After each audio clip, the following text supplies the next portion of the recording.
Hi, I'm Joanna. I'm the founder and chief empowerment officer of Insight. And today I want to take you back, not to a boardroom, not to a TED talk, but to a sidewalk in an early weekend morning light. Because before I had a title, a business, or a brand, I had a newspaper route. My first job wasn't glamorous. It was just me, my sister, my 10 speed bike, and a couple of shiny chrome baskets on the back of my brown 10 speed bike. It's full of folded headlines.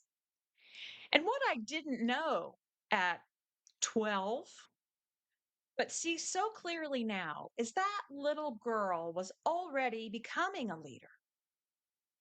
My sister Kathleen and I shared the weekend route.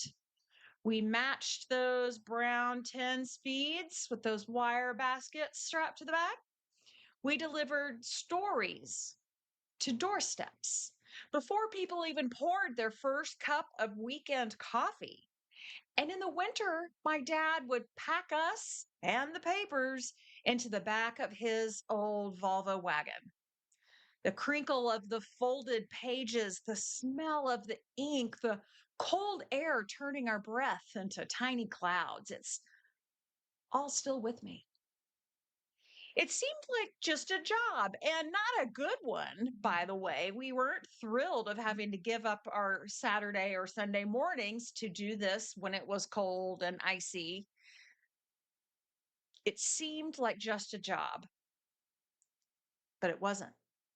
It was a leadership training in disguise. My father was a little bit of an enthusiast on the topic of leadership. I guess that's where I got it.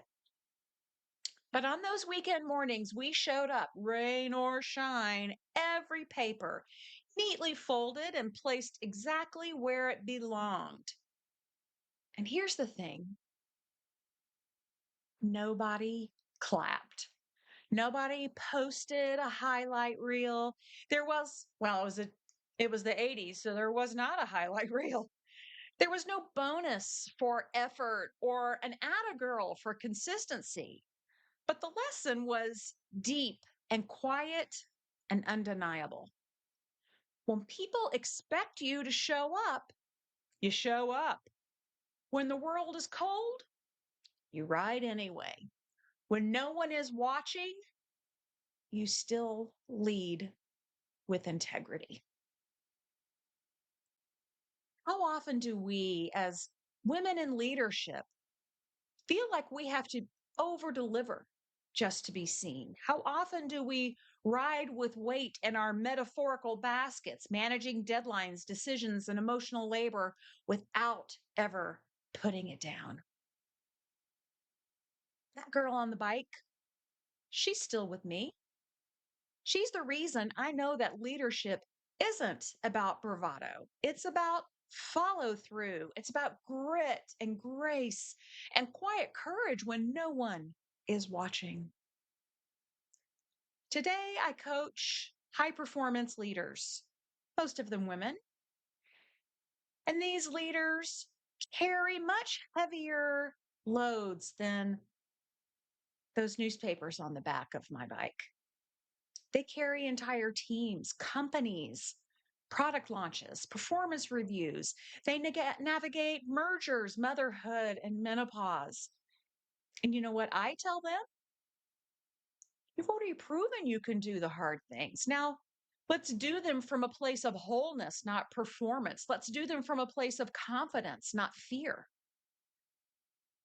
I share this story not because it's nostalgic or awesome, but because it's real. And it's your story too. It's you had a first job, you had a first moment of responsibility, you had a time when you were scared but showed up anyway. And that version of you, the one before the business cards, the titles, the imposter syndrome, that version still matters. Because true confidence doesn't come from accolades, it comes from integration. You might see my talk on severance about integrating your innie and your outie self. But really, it comes from integration, from remembering where you started and owning all of who you are. We don't need to become someone else to lead well. We need to remember who we were before we were told we weren't enough, or we doubted ourselves, or we tried to lead in someone else's way. So here's my invitation to you: go back, find your paper route moment, and ask yourself, what did that job teach you about character? Hopefully, it was at an early age. And what did it awaken in you about responsibility, resilience, and power? What parts of that girl or boy still live in you? Because the leaders I work with, we're not building from scratch.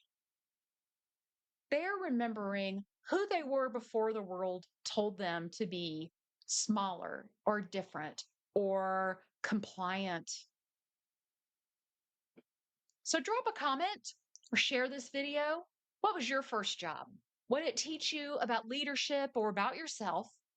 And if you're at a point in your journey where you're ready to lead with more courage, more authenticity, and less self doubt, let's connect. The girl with the ink stained hand and rubber band smell on her hands still believes in you and in me. You can do hard things, just keep going. And until we see each other again, I hope you have a powerful day.